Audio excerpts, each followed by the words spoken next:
Hello, my name's Micah May, and I'm one of the directors of Stopcox Women Plumbers and Stopcox Group. Um, Stopcox Women Plumbers was started over 30 years ago by Hattie Hassan, who'd been a teacher, left teaching and retrained and became a plumber. She'd worked in the industry for over 17 years before she realised she'd never met another woman who was a plumber. And it was at that point that she started doing things to address her needs because of the isolation she was experiencing. She thought, if I've never met one, probably the others, and there must be others, haven't either. So at that point, she started reaching out to meet other women. And when she made herself visible, which was the only way to do it because there was such a small number and so very spread out, women started asking her how to become plumbers.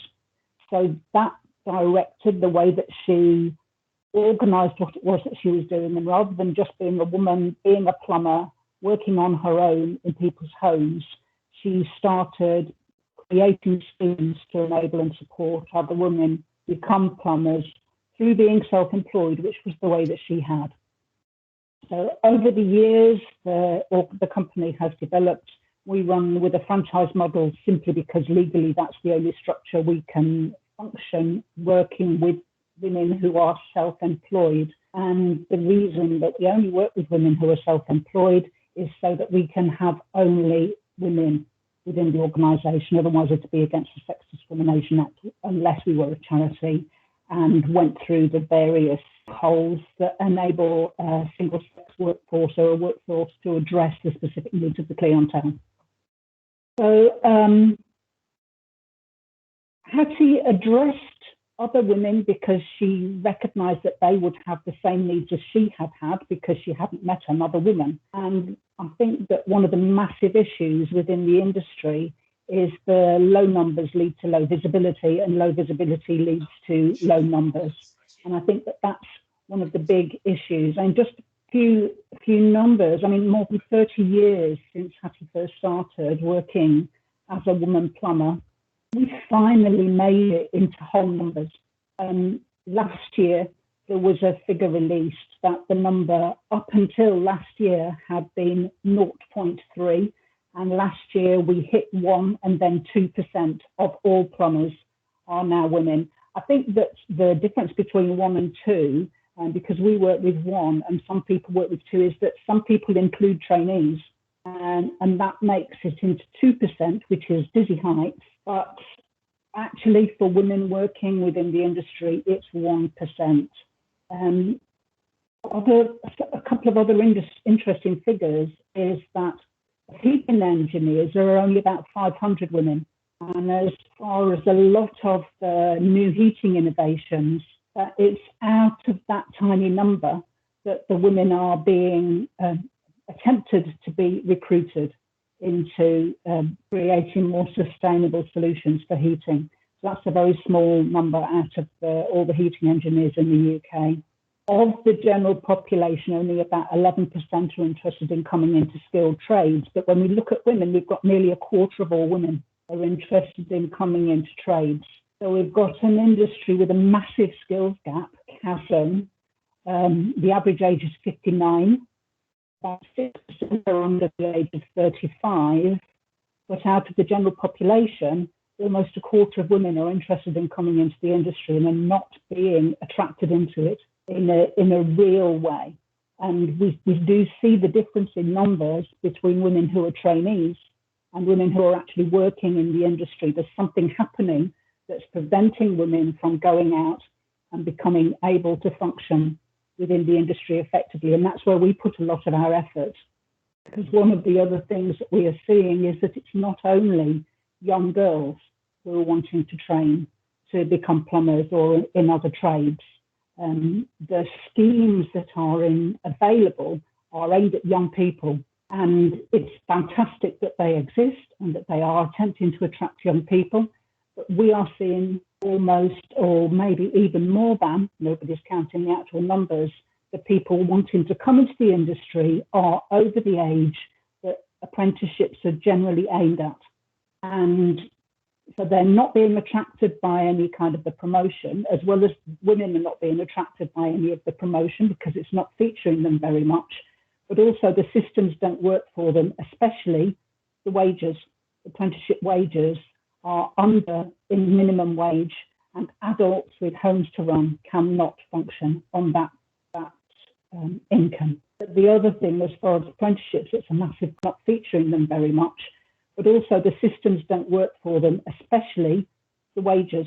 Apprenticeship wages are under in minimum wage, and adults with homes to run cannot function on that income. But the other thing, as far as apprenticeships, it's a massive problem, is that it takes an extremely exceptional small company to devote capacity to training somebody out of a workforce of maybe 3 or 5.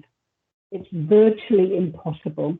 Companies are being set up to fail. And given that plumbing and a lot of the retrofit industries have very tiny workforces, we've created a structure that simply doesn't have the capacity to properly train and support the number of people who are needed to bring this industry up to where it is that we need, especially with all the extra training that we need right now to make the industry properly sustainable. It makes retrofit, we see, as being extremely different than the construction industry.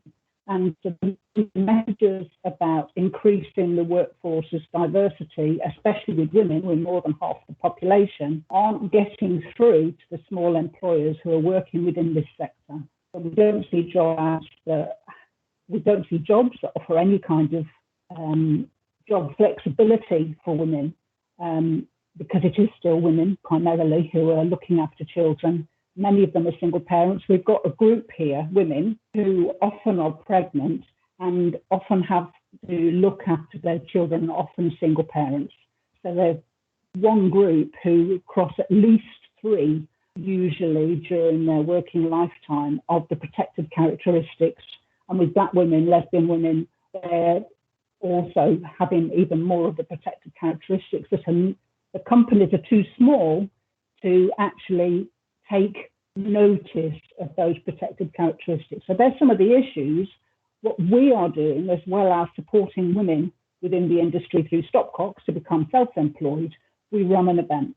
We started running more than one event because we recognise that the isolation that women are experiencing, either as trainees or once they are in the industry, is not supporting them to stay, putting up to being a little bit subtle about my wording in that. And just a couple of weeks ago, we ran an event in Manchester. At every single event we ran, just the other week, several women were coming up to us. They were saying, I have never met another tradeswoman like me. I've been working in the industry years. They're actually afraid to attend the events because they've never met another person like them.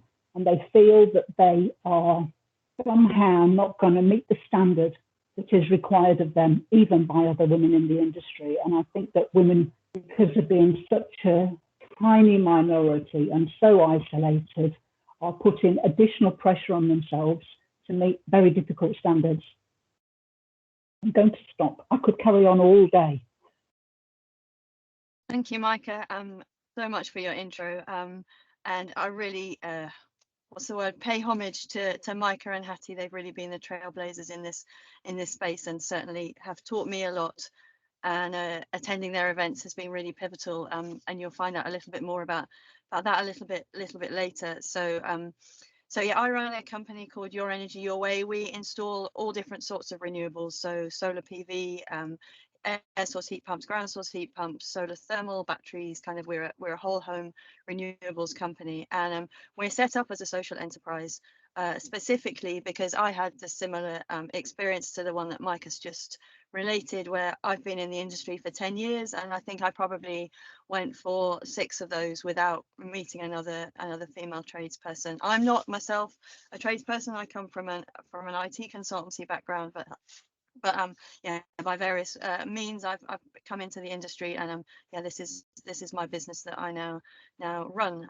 This has been my business for the last 5 years, And prior to that, I was working for someone else installing heat pumps and solar panels. We're firmly rooted in the sustainable space. We don't do any gas boilers or bathroom fitting or any of the other kind of plumbing tasks that you might associate with more general plumbing. We are wholly committed to fitting renewables. So we actually, I guess, have two aims. One is to make the world a cleaner and greener place, but also to empower women to have a role in doing that. And it's such a fantastic opportunity. We have so much growth in this area, so much growth potential, and they're brilliant jobs that women really should have every opportunity to find themselves in. Their well-paid jobs, they're satisfying jobs. You get to really feel that you're genuinely making a difference and able to see that difference. And as sort of it says on the right hand side, their demand is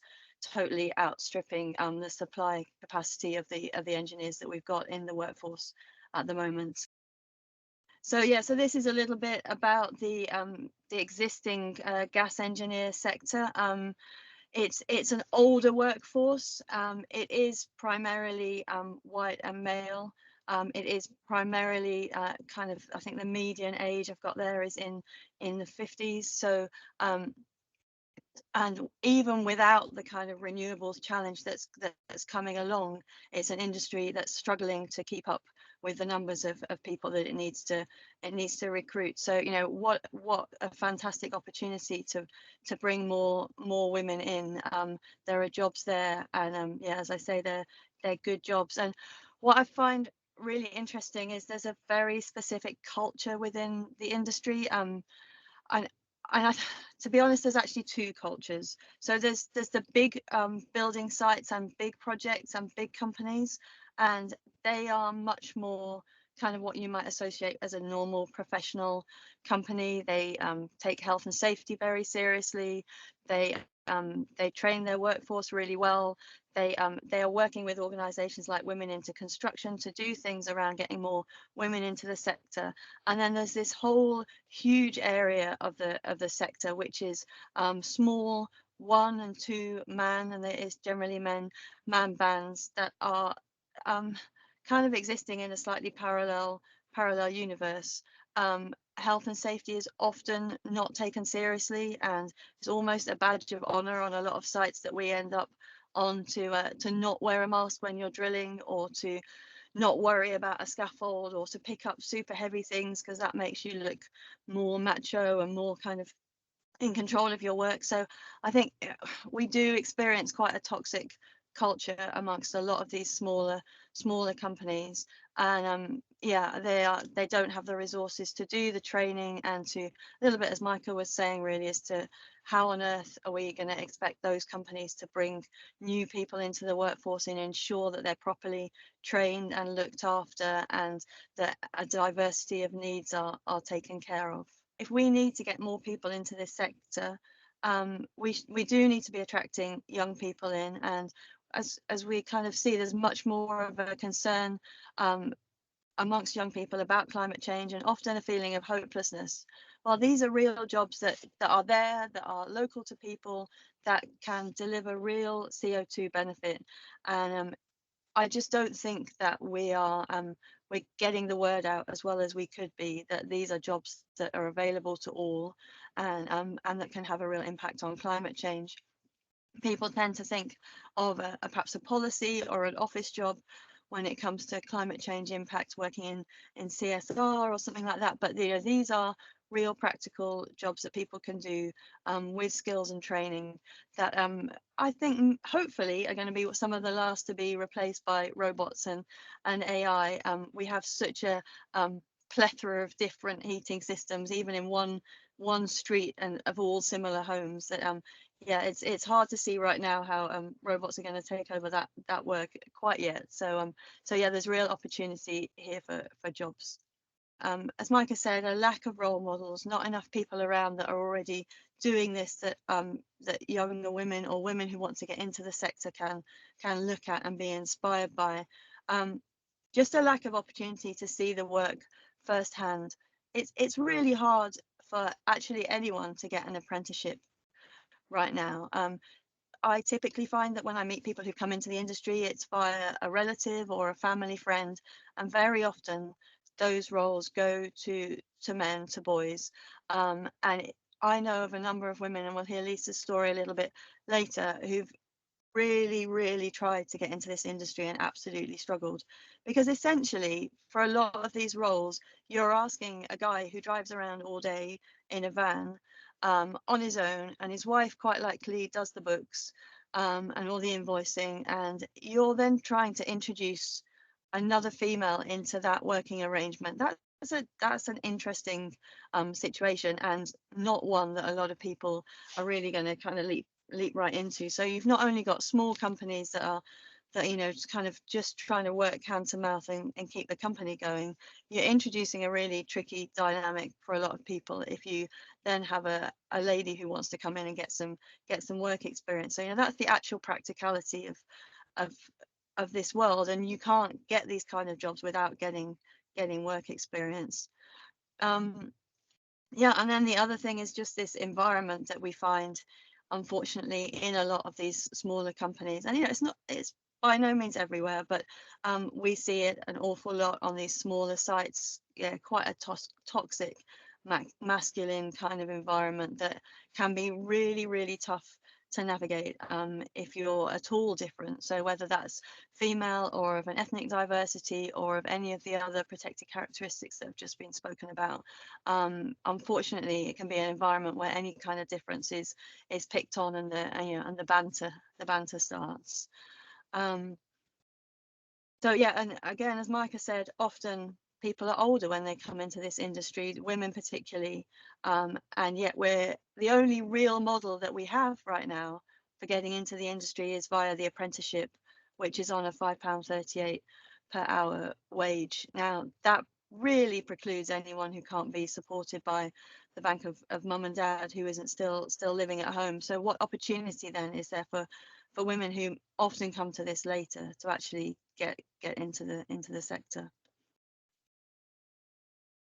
So as a result of seeing all these barriers, and obviously speaking to a lot of people, the ladies at Stopcocks included, we have now developed a renewables traineeship, and there are a few things that we're trying to do that are distinctively different. So we have a group of trainees. We felt it was really important to take on a bunch of people together so that they can be supportive to one another when they're out on site or when they're doing their learning. And we found that really interesting, because it really has helped us to create a culture within the organization that is different to a lot of the firms that we encounter. And I think by having that strength of numbers, we are a 50-50 male-female organization, has really enabled us to have a slightly different culture. So yeah, taking on a group, also employing people to be on the job, but also doing some training offsite. But the focus of the training really is the training that people can get actually on the job, day in, day out, doing the installing and helping us in the office with the design work, and all that goes into quite a lot of paperwork involved with renewables installs. And also paying the living wage, so that whilst it's obviously still not an enormous salary, we're hopeful that that makes it a little bit more accessible to a wider group of people, and trying to do as much as we can with events like this and on our social media to promote the role of what we're doing and to create those role models that other people can look to. We're only a small firm and we're not perfect. We don't get everything right all the time, but we are still going 6 months in, and yeah, we're having some really fantastic learning from the trainees. They're bringing an amazing amount of energy and vitality to the company, and yeah, and you'll hear from Lisa in a moment as to how it's going for her and her story as to how she came to get into the industry and to meet us. Thank you. Hi. Right. Okay. So basically everything that Mika and Leah said was my experience to a T. I decided I wanted to get into the plumbing industry from various experiences in my own life. It was a career change for me, quite later on. So again, I was, well, nearer to 40 when I decided to do this, which was quite a big leap for me.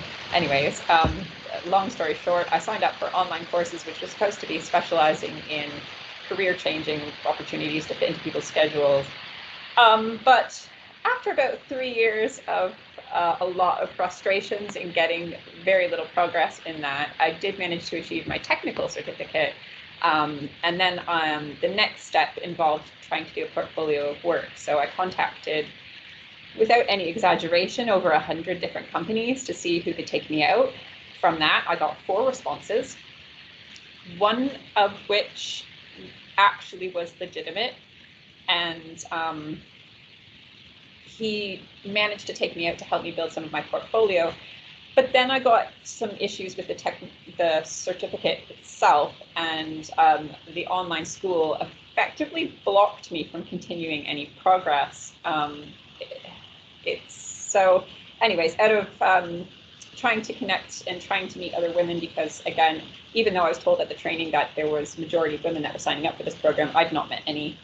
I decided to go to the Women in Trades conference that Mika hosts, and that is where I met Leah, and I found out about the traineeship that was coming along, and I decided to apply to that. And long story short, it's now been going on for 6 months, and I've learned a lot. I have been managing to get out on site all the time. I've been doing design calculations. I've learned so much more in that 6 months than I learned in the 3 years that I was doing the online course, that it's kind of mind-boggling. But yeah, so I guess a fully rocky road, and that's kind of where I'll leave it there.